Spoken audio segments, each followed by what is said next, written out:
आज आसतु आम भिडियो माध्यम जानिबा तरकारी रे जदि लुणर परिमाण अधिक हो जाए तो आपण माने से टाइम रे कौन करिवे। तरकारी रे जदि लुण अधिक पड़ी जाइछि तो तेबे साथी आपण माने कंचा आलू को काटी पकई दियंतु। तरकारी हिसाब रे आपण पकेइबे। जदि अल्प तरकारी तो गोटे खंड रे हे जिवो, जदि अधिक तरकारी थाए तो 2 खंड रे हे जिवो। तरकारी प्रस्तुत हो जिबा परे आलू को आपण माने बाहर कर दियंतु। देखिए लुणर मात्रा ठीक है जीवो एवं स्वादिष्ट लागिबो। गुरस पकांतु नहेले आपण माने टिके भिनेगार पकांतु भी ठीक है जीवो। नहेले जदि तरकारी रे आपण माने अधिक परिबा भी पकई देबे तो ता द्वारा भी आपणकर ठीक है जीवो। नहेले जदि आपण माने आलू फुलकोबी पनीर लाउ ए सब प्रकार तरकारी करचंती तो लुण अधिक हो जाइछि सेतरे आपण माने अल्प किछि क्रीम पकई दियंतु।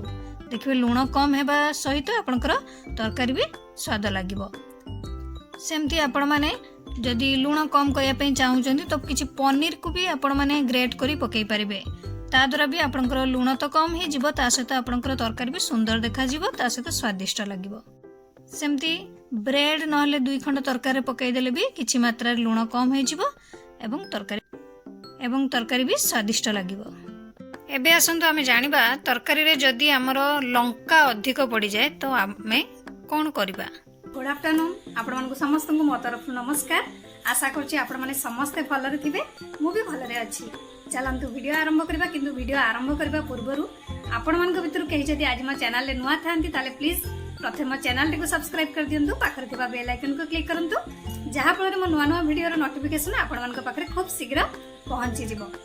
ताले चलंतु पनीपरिबा तरकारी हो किंबा डाली जातीय जेकोसी स्वादिष्ट तरकारी होइथाउ ना काहेकि जदि सेतिरे अधिक चिली मिसी जाइछि जोटा कि राग हो जाइछि तो आपणकर स्वाद पूरापूरी नष्ट हो जाए। एभली परिस्थिति रे अधिकांश लोक पनीपरिबा रे अधिक लुण संशोधन करिवार समाधान पसंद करती, किंतु राग जोटा कि पनीपरिबा किंबा डाली जेते स्वादिष्ट होना कहीं जदि से अधिक राग मिसी जाइछि ना पड़ी जाइछि भूल वशत तो से आपण माने आ खाई ही पारिबेनी। एपरी परिस्थिति रे बहुत लोक तो आपण मानकु मु जणैली जोटा कि से माने पसंद करथांती लुण पकेबा पई, किंतु पनीपरिबा रे अधिक लुण थिले कोन करिवे से ने भी अधिकांश लोक जानती नहीं। तो आपण माने पूर्वरु तो वीडियो माध्यम जानिले जो लुण अधिका हो गले आपण माने कोन करिवे। तो एबे चलंतु आमे जानिबा जदि आपणकर राग अधिका हो जाए तो आपण माने कोन करिवे। से टाइम रे आपण माने तुरंत घी नहले बटर मिसई दियंतु। देखिबे राग बहु परिमाण रे ह्रास पाई जिवो। नहले आपण माने क्रीम कदली ताजा क्रीम ये सब मिसई पारिबे। नहले जदि आपण मानकर जोटा कि ग्रेवी टाइप रो तरकारी हेची तो आपण माने सेतरे टमाटो प्यूरी मध्य मिसई पारिबे।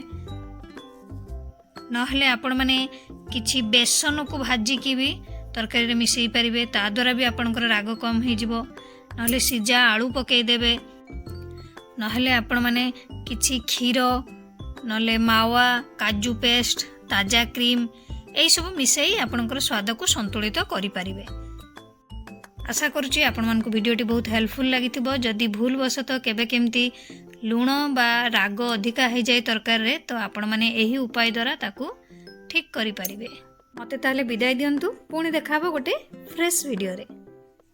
रहुछि नमस्कार।